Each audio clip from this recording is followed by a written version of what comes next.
வணக்கம். இன்றைய தினம் கரூர் மாரியம்மன் கோயிலில் வைகாசி பெருவிழா 21 நாட்கள் நடக்கிறது. இந்த திருவிழாவுதான் இந்த தலத்தின் மிகப்பெரிய திருவிழாவாக சொல்லப்படுகிறது.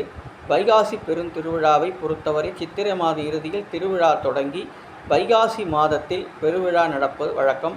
அதில் கம்பம் நடுதல், பூத்தட்டு, கம்பம் ஆற்றில் விடுதல் போன்ற நிகழ்ச்சிகள் மிகவும் கோலாகலமாக நடக்கும்.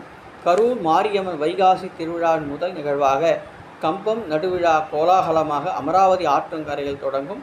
பின்னர் ஆலய நுழைவாயில் கம்பம் நடப்படும். 17 நாட்களுக்கு பக்தர்கள் தொடர்ந்து கம்பத்துக்கு புனித நீர் ஊற்றி வழிபாடு செய்கிறார்கள். 17ஆம் நாள் இரவு பூச்சொரிதல் விழா 49 தட்டுகளோடு வழிபாடு நடைபெறும். பின்னர் தினந்தோறும் இரவு கரூர் மாரியம்மன் பல்லக்கில் புரிவாகனம், பூத, சிம்ம, அன்ன, சேடி, பானை, குதிரை, காமதேனு, புஷ்ப, கருட, மயில் மற்றும் கிரி வாகனங்களில் விமர்சையாக அலங்கரிக்கப்பட்ட அம்மன் திருவீதி உலா நடைபெறுகிறது. பின்னர் மாவிளக்கு, அக்னி சட்டி எடுத்தல், அலகு குத்துதல், காவடி எடுத்தல் என ஏராளமான பக்தர்களின் நேர்த்தி கடன்கள் செலுத்தும் நிகழ்ச்சிகள் தொடர்ந்து நடைபெறுகின்றன. இறுதி விழா நாளில் வைகாசி தேரோட்டம் கோலாகலமாக நடைபெறுகிறது. மறுநாள் கம்பம் ஆற்றில் விடும் நிகழ்ச்சி வான வேடிக்கையுடன் பல மணி நேரம் விமர்சையாக கொட்டு முழக்கங்களுடன் நடைபெறுகிறது.